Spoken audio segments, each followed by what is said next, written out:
नमस्कार मित्रांनो, आपण पाहत आहात बुलढाणा सुपरफास्ट न्यूज।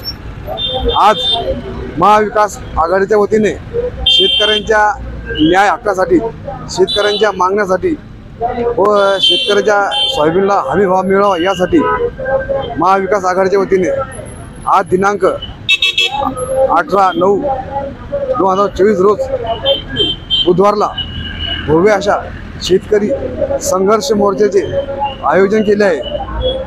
या शेतकरी संघर्ष मोर्चाच्या प्रमुख पाहुणे म्हणून या ठिकाणी आपले विधानसभा विरोधी पक्षनेते विजय वडेट्टीवार हे सुद्धा उपस्थित राहणार आहे। तर आता थोड्याच वेळात मोर्चा जिल्हा परिषद हायस्कूल चिखली या ठिकाणाहून चिखली तहसीलकडे निघणार आहे। तर मोर्चाची तयारी कशी आहे आपण बघू शकता। सर, आज आपल्या चिखली शहरामध्ये भला मोठा असा शेतकरी संघर्ष मोर्चा या ठिकाणी आयोजित केला आहे। या मोर्चाकरता आपण कशा प्रकारे कायदा व सुव्यवस्था अबाधित राहावी याकरता कशा प्रकारे आपल्या सर्व कर्मचाऱ्यांना सूचना दिल्या आहे ते थोडक्यात सांगा सर। महाविकास आघाडीतर्फे आज जो शेतकरी आक्रोश मोर्चा आयोजित करण्यात आलेला आहे, यासाठी आम्ही चिखली पोलीस स्टेशनच्या वतीने 3 अधिकारी आणि 20 कर्मचारी असा बंदोबस्त लावलेला आहे। आणि आज सकाळी 10 वाजेपासून बंदोबस्ताचं नियोजन करण्यात आलेलं आहे। संघर्ष यात्रा आता सुरू झालेली आहे। तिचं तहसील कार्यालयात निवेदन दिल्यानंतर बंदोबस्त पूर्ण होईल। या मोर्चाला आता सुरुवात झालेली आहे आणि आपले बुलढाणा जिल्हा काँग्रेस कमिटी अध्यक्ष तथा माजी आमदार आदरणीय माननीय सन्माननीय राहुल बोंद्रे आज या ठिकाणी आलेले आहेत। या शेतकरी संघर्ष मोर्चाबद्दल भाऊंचं काय म्हणणं आहे ते आपल्याला भाऊ थोडक्यात सांगतील। भाऊ, चलो चलो चलो भाऊ, आजच्या या मोर्चाबद्दल आपलं काय म्हणणं आहे हे आपल्या शेतकरी बांधवांना थोडक्यात सांगा। सध्या शेतकऱ्यांच्या मालाला अत्यंत कमी भाव आहे आणि यामुळं शेतकरी आत्महत्या करण्याच्या मानसिक परिस्थितीमध्ये गेलेला आहे। त्या शेतकऱ्याला न्याय मिळाला पाहिजे आणि म्हणून महाविकास आघाडीच्या वतीनं आम्ही शेतकरी संघर्ष मोर्चा काढत आहोत। त्याची आता सुरुवात झालेली आहे। शेतकरी संघर्ष मोर्चाला महाविकास आघाडीच्या वतीने सुरुवात झालेली आहे आणि बरेचसे मान्यवर या ठिकाणी आलेले आहेत। बरेचसे मान्यवर, पदाधिकारी आणि महाविकास आघाडीचे सर्व कार्यकर्ते या ठिकाणी जमलेले आहेत।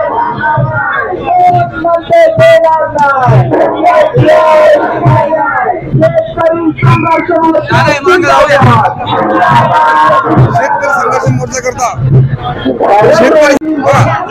शेतकरी संघर्ष मोर्चाला एकजुटीने सुरुवात झालेली आहे आणि या ठिकाणी महाविकास आघाडीचे सर्व पदाधिकारी मान्यवर या ठिकाणी जमलेले आहेत।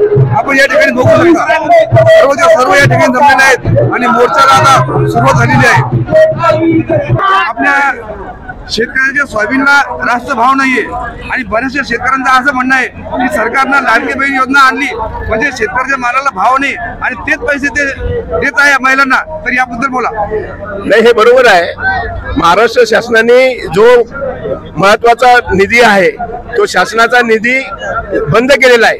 मग ते बालविकासचा निधी असेल, तो समाज कल्याणचा निधी असेल, तो शेतकऱ्याच्या वेगवेगळ्या विषयाचा निधी असेल, सगळा निधी सध्या स्टॉप करून मुलाच्या शिष्यवृत्तीचा निधी असेल, हा सगळा निधी महाराष्ट्र शासनाने लाडकी बहीण योजनेमध्ये वळवलेला असून आज महाराष्ट्राजवळ कुठलाही पैसा नाही, तरीही पैसा नसताना सुद्धा लाडकी बहीण योजना फक्त डोळ्यासमोर ही निवडणूक ठेवून आणि मताचं राजकारण करण्यासाठी हे लाडक्या बहीण योजनेचा त्यांनी इथे हे पैसे वाटप या महाराष्ट्रामध्ये करत आहेत। म्हणजे थोडक्यात म्हणजे जो महाराष्ट्राचा महसूल आहे त्या महसूलला महाराष्ट्राचा विकास व्हायचा तर सरकार ते वाटत आहे असं तुमचं म्हणणं आहे का? महाराष्ट्राचा विकास सध्या सगळा स्टॉप झालेला आहे। फक्त हे जे काय मुख्यमंत्री आहेत, हे मुख्यमंत्री उपमुख्यमंत्री यांच्या जवळचे जे आमदार आहेत त्याला निधी वाटप करण्याचं काम चालू आहे। बाकी कोणत्याही पक्षाच्या आमदाराला निधी नाही, भरमसाठ निधी देतात।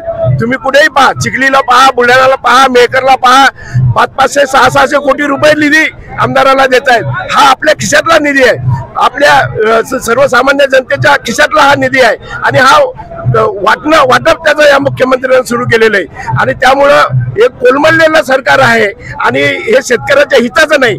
ते हिताचं असतं तर त्यांनी सोयाबीनला भाव दिला असता, शेतमालाला भाव दिला असता, शेतकऱ्याचे प्रश्न जाणून घेतले असते, शेतकऱ्याचे विम्याचे पैसे दिले असते, शेतकऱ्याची कर्जमुक्ती केली असते. कुठेतरी महिलांना थोडस पैसे देऊन त्यांचे मत कसे घेता येईल यासाठी त्यांचं हे सगळं चालू आहे सध्या शासनामध्ये. म्हणजे ह्या निवडणुका लक्षात घेऊन ही लाडकी बहीण योजना अंमलात आणली असं म्हणणं आहे. बिलकुल ही जी आहे लाडकी बहीण योजना हे फक्त निवडणुका डोळ्यासमोर ठेवूनच आणलेली आहे आणि याच्यामध्ये दुसरा कुठलाही त्यांचा संबंध नाही. कारण ही जर ही निवडणूक झाल्यानंतर दुसऱ्याच महिन्यामध्ये हे पैसे शासन या महिलांचे देऊ शकणार नाही, शासन बंद होणार आहे योजना. परंतु कुठेतरी विकत घ्यायचे मत या दृष्टिकोनातून योजना सुरू केली. तर आज आपण या शेतकरी संघर्ष मोर्चाबद्दल अधिक माहिती आपल्या खेडेकर ऐकून घेऊ. ताई, आज हा जो मोर्चाचं आयोजन केलंय याबद्दल थोडी माहिती सांगा.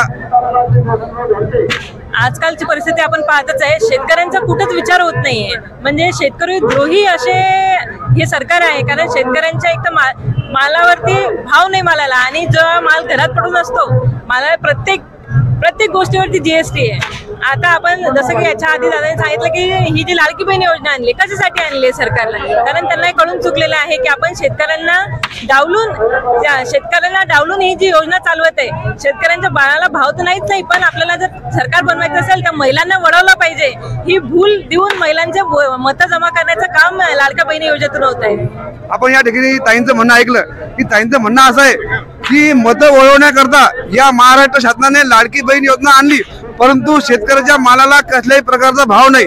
त्याकरता हा शेतकरी संघर्ष मोर्चा या ठिकाणी आयोजित केला आहे. असे शेतकरी बांधवांनी भाषी घेतलेली आपल्याला दिसत आहे.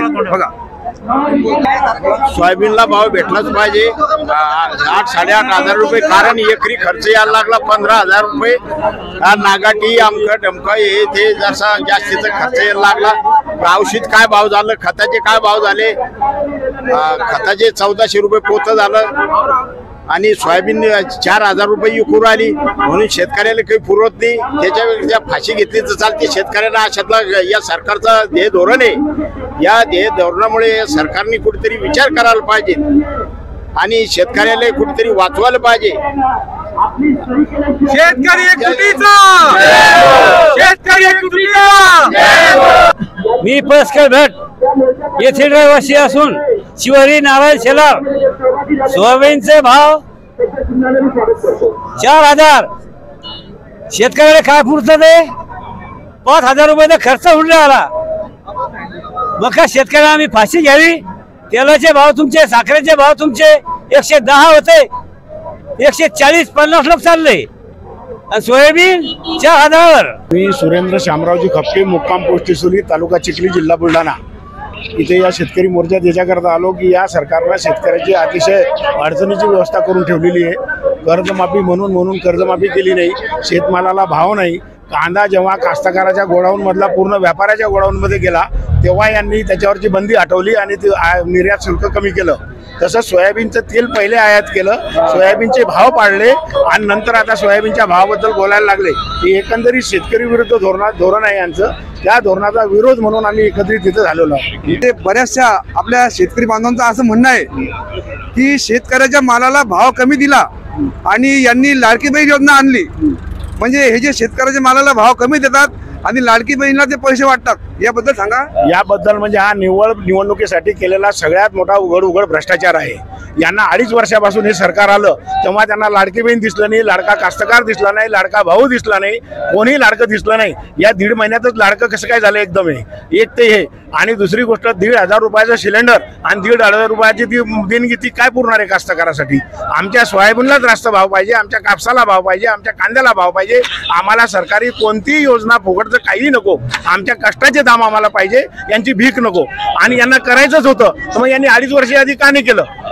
आतापर्यंत एका कागदासाठी एक कागद लाडकी बहीणसाठी 100 कागद बनवा, 100 ठिकाणी जा, 200-500 रुपये खर्च करा आणि त्याच्यानंतर अर्ध्या लोकांचे नाव लिस्टमध्ये आले, अर्ध्या लोकांचे आलेले नाहीये.